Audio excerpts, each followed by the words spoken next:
Hello, everybody. This is Ethan with WiseCrack Studios, and today I wanted to talk about something that not enough people actually do. Normally, everybody likes to talk about how you can make your mixes better, but I thought I'd start today by talking about the easiest way to make your mixes worse. So this song is one that I actually just finished mixing, but this was my second attempt at it.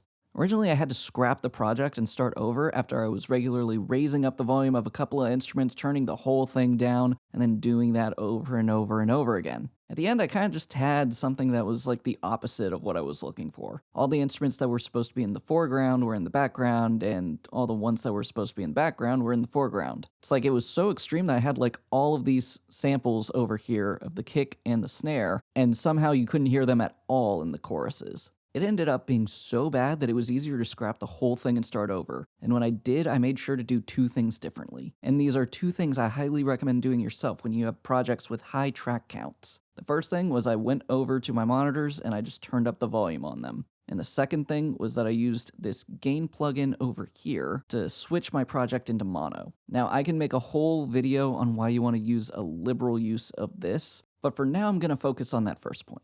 So to put it simply, by turning up the volume on my monitors, it made my starting point in the digital space get a little lower volume-wise. So while it sounded more or less the same to me, it wasn't anywhere near as close to clipping when I had brought in a good number of instruments, which gave me some extra room to work with for effects and automation. Suddenly I had space to add in a reverb that wasn't there before, throw in a couple of parallel compression tracks, and even with all the extra additions, I still have about 3 to 6 dB of headroom for most of the song. Now you want to give at least the 3 dB of headroom for mastering that everybody always recommends, but being able to give a good mix with lots of headroom and even some dynamic movement is going to help significantly with getting the best sound possible for the final master.